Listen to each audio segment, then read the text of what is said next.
Les mémoires du prince Harry ont des notes d'Hollywood avec des parallèles établis entre les mémoires très attendues et les couvertures de magazines de Meghan Markle.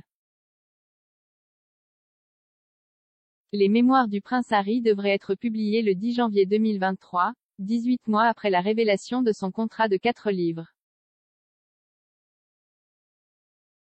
Le livre, intitulé Spare, présente une photographie en gros plan du duc de Sussex regardant directement dans l'appareil photo. Il a été pris par Ramona Rosales qui a également pris les images pour l'interview de couverture de Meghan Markle avec le magazine Variety. Les commentateurs royaux, Rachel Burchfield et Jessica Robinson, ont noté le lien entre les photos, ajoutant qu'il semble que Harry suive les traces de sa femme et adopte le style de vie hollywoodien. Les animateurs de Podcast Royal ont discuté du livre de Harry lors de leur épisode le plus récent, Madame Robinson déclarant « La couverture est une photo en gros plan de son visage dans ce qui ressemble à la chaude lumière du soleil californienne.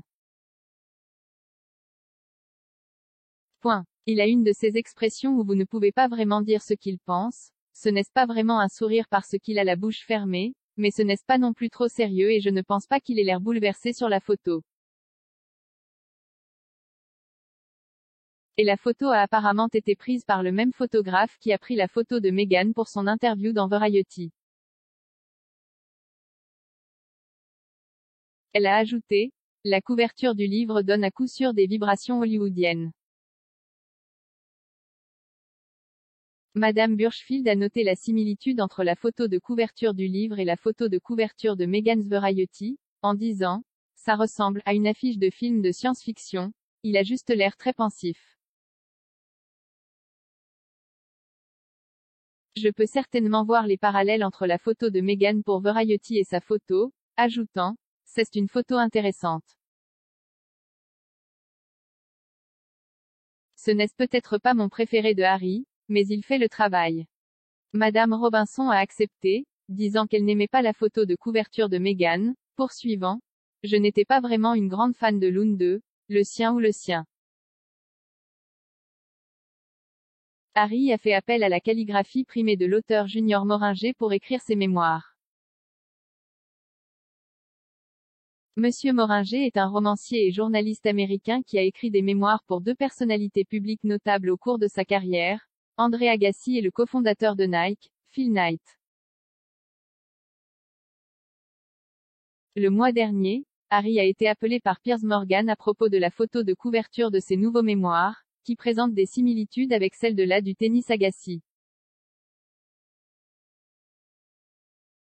Morgan a tweeté, c'est hilarant. Harry n'a pas seulement engagé le même écrivain fantôme qui a écrit le livre des André Agassi, il a même copié la photo de couverture. Il a ajouté, la seule différence est que l'une avait un talent de classe mondiale pour le sport, l'autre un talent de classe mondiale pour pleurnicher.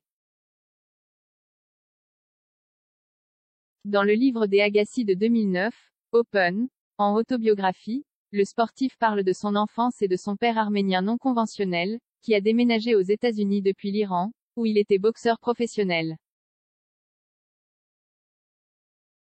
Il plonge dans sa vie alors que son père le préparait à la célébrité en construisant un court de tennis chez eux et en envoyant Agassi dans un pensionnat de tennis. En 2010, le livre a remporté la catégorie autobiographie des British Sport Book Awards et en 2018, il a été répertorié sur Esquire comme l'une des 30 meilleurs livres de sport jamais écrits. Les mémoires de Harry ont explosé dans les palmarès des ventes du vendeur en ligne Amazon au Royaume-Uni, au Canada et aux États-Unis quelques heures après le lancement des précommandes le mois dernier. L'éditeur Penguin Random House a affirmé que le livre du prince promettait une honnêteté brute et sans faille, et plusieurs experts de l'édition ne doutent pas que le livre sera un best-seller à sa sortie. L'agent littéraire Peter Cox a déclaré à Express.co.uk la semaine dernière, il ne fait aucun doute qu'il atteindra définitivement le sommet des palmarès des best-sellers. Toute la publicité massive dont il bénéficie déjà le garantit. Pendant ce temps, Jane Tabachnik, éditrice chez Simply Good Press et consultante en édition chez Jane Tabachnik Co., a déclaré: Je pensais que le livre serait un best-seller immédiat et vu qu'il est maintenant disponible en prévente, c'est déjà un livre à succès. Je crois que les lecteurs s'intéressent vivement à la famille royale britannique, en particulier du point de vue personnel de quelqu'un de si proche du trône à un moment donné. Cependant, Monsieur Cox s'est demandé combien de temps cela restera-t-il là-bas, expliquant: Il existe une surexposition. Les gens peuvent rapidement découvrir qu'ils ont eu plus de Harry qu'ils ne peuvent en supporter, auquel cas sa chute sera aussi rapide que son ascension. Parlant spécifiquement du marché britannique, Monsieur Cox a ajouté: De plus, Harry n'est pas Diana. Alors qu'elle jouissait d'une large sympathie publique, la princesse du peuple, Harry nous a tourné le dos. Cela seul peut hanter le projet au Royaume-Uni. Madame Robinson a fait écho aux préoccupations de M. Cox, affirmant que les Sussex entrent déjà dans le domaine de la fatigue des médias. Elle a déclaré: Entre les podcasts, les trucs de Netflix, les interviews. J'ai l'impression que nous avons un peu de fatigue à cause de la surexposition à eux et de tout ce qu'ils ont. J'aime juste que nous recevions beaucoup et quand vous commencez à en recevoir beaucoup, ils deviennent un peu moins intéressants. Ils ne vous attirent pas autant.